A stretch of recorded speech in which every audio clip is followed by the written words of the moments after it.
Hey, freak, this is a closed practice. The only person who gets to torture my brother is me. 안녕하세요, 코에토입니다. 공개 이후 계속 넷플릭스 TV쇼 랭킹 1위를 차지하고 있는 이 작품, 팀버튼 감독의 첫 TV 시리즈 연출작 웬즈데이입니다.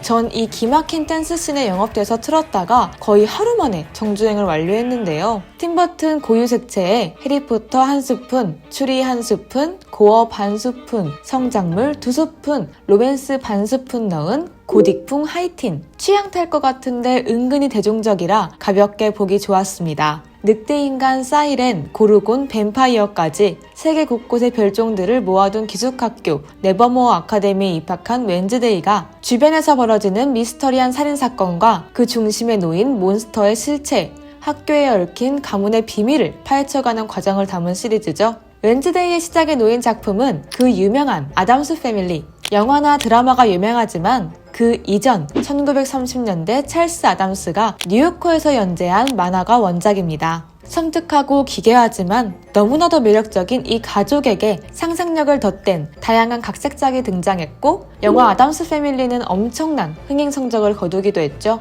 평범하지 않다는 이유로 배척당해야 했던 아담스 패밀리, 이는 팀버튼의 과거와도 똑 닮아 있는데요. 유달리 내성적이라 혼자 있는 것을 좋아했다는 그 동네 공동묘지에서 안정감을 느낀 그는 그곳에서 많은 시간을 보냈다는데, 이런 작품들이 괜히 나온 게 아니죠. 평범함과 거리가 멀었던 그는 어느 곳에서도 완벽한 소속감을 느끼지 못했고, 그림을 그려가며 자신만의 세계를 탄탄히 다져갔습니다. 그 결과 이렇게 매력적인 아웃사이더 캐릭터들이 다소 탄생할 수 있었죠.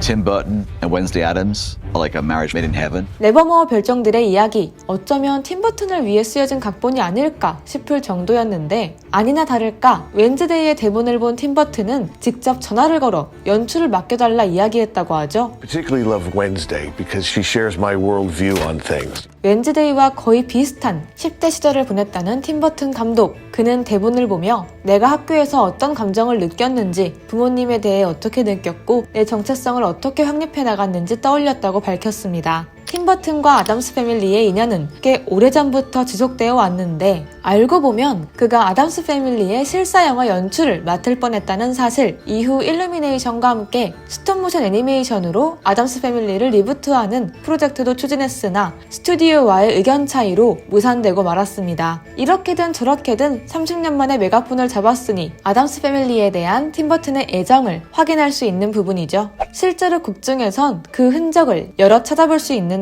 웬즈데이의 썸남 타일러가 일하던 웨더바인 카페 이름의 유래, 아담스 패밀리를 그린 찰스 아담스가 만화를 처음 그리기 시작한 웨스트필드 고등학교 문학 잡지 이름이 바로 웨더바인이었죠. 웨더바인의 한쪽 벽에선 찰리와 초콜릿 공장 등을 떠올릴 수 있는 풍향계 이스터에그들을 확인할 수 있고요. 극의 중심에 놓인 몬스터의 디자인은 그냥 팀버튼 노트를 펼쳐놓은 것 같죠? 얼굴의 절반 이상을 차지하는 눈에 점으로 콕 찍어둔 눈동자까지 누가 봐도 팀버튼 스타일입니다. 에버모어의 까마중의 비밀도서관으로 가려면 에드건 앨런 포 동상 앞에서 손가락을 2번 튕겨야 하는데요. 이 설정은 아담스 패밀리 TV 시리즈의 오프닝에서 따온 것이 분명하고요. 퍽슬리가 사과를 물고 있는 씬이나 웬즈데이의 양궁 실력을 확인할 수 있었던 씬 모두 아담스 패밀리 영화 시리즈를 본 이들에겐 반가운 장면이었겠죠. 하지만 팀버튼 감독은 웬즈데이를 아담스 패밀리의 후속작으로 보진 않았으면 좋겠다고 선을 그으며 하이틴과 추리 장르를 넣어 변주한 웬즈데이만의 세계관이 분명함을 밝혔습니다. So very important to us that it wasn't a remake or a reboot, that this was a new chapter in Wednesday Addams' life. This is really a show about exploring her journey into adulthood.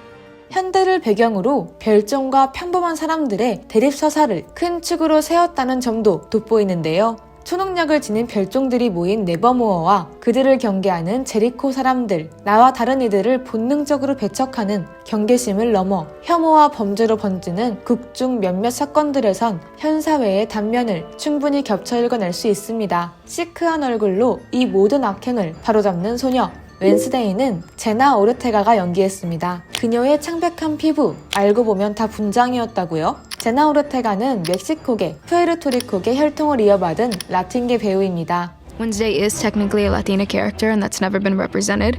So for me, anytime that I have an opportunity to represent my community, I want that to be seen.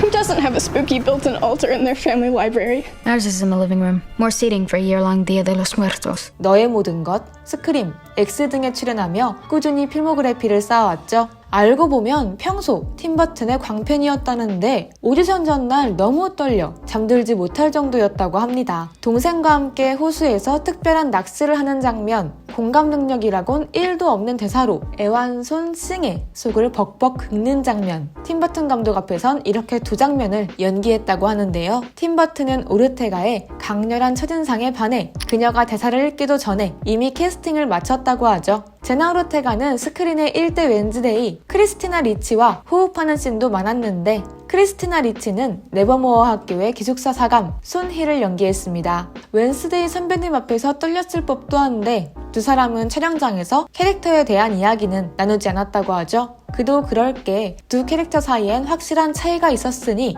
아담스가 캐릭터 구성원의 앙상블이 돋보였던 아담스 패밀리, 이 영화 속 웬즈데이가 귀엽고 기괴한 사고뭉치에 가까웠다면 웬스데이의 웬스데이는 다양한 에피소드를 홀로 이끌어갈 입체적인 매력이 필수인 캐릭터였죠. 제나 오르테가는 기존에 구축된 웬스데이의 그림자를 벗기 위해 자신만의 습관, 특징들을 살려 연기에 반영했다고 하는데요.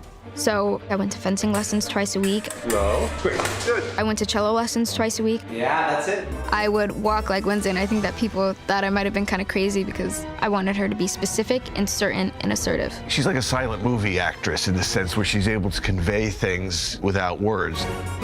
Because I can't imagine any other Wednesday. 특히나 중요했던 건 웬스데이가 더 넓은 세상을 경험하는 10대 소녀라는 점이었죠. 제나 오르테가는 그 시절에만 느낄 불안함, 자기 자신을 믿는 방법, 진정한 우정을 배워가는 웬스데이의 10대를 함께 통과하며 캐릭터의 새로운 부분을 만들어가는 과정이 흥미로웠다는 소감을 전했습니다.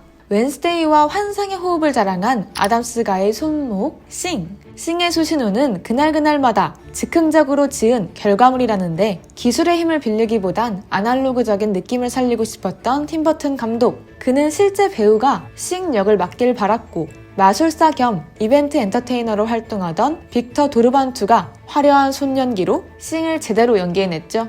빅터는 파란 수트를 입고 벽 뒤나 침대 밑에 숨어 싱을 연기했고 팀버튼을 비롯한 현장 사람들 모두 그의 연기를 흡족해했다고 하죠. 매력적인 세계관에 몰입감 넘치는 전개, 계속해서 1위를 지키고 있는 흥행 성적의 이쪽 장르의 전설 팀버튼과 새로운 얼굴 제나 오르테가의 환상적인 호흡에 주목한 평단은 벌써부터 시즌2 제작을 예측하고 있는데요. 공동 쇼러너 마일즈 밀러는 우리가 이번에 다룬 건 캐릭터의 표면에 불과하다, 모티시아를 비롯한 더 다양한 아담스가 캐릭터들의 이야기가 존재한다는 긍정적인 의견을 밝혔습니다. 엔딩에서 웬즈데이를 노리던 세력, 몬스터의 최후, 비앙카의 가정사 등 실제로 시즌1에서 마무리되지 않은 이야기가 꽤 있었죠. 시즌0로 이어지며 네버모어와 제리코의 세계관이 더 넓게 확장될 수 있을지 시청자의 마음을 반영한 넷플릭스의 현명한 판단을 기다려봅니다. 시청해주신 분들, 구독자분들 늘 감사드리고요. 저는 다음에 또 다른 영화 이야기로 찾아오겠습니다. 감사합니다.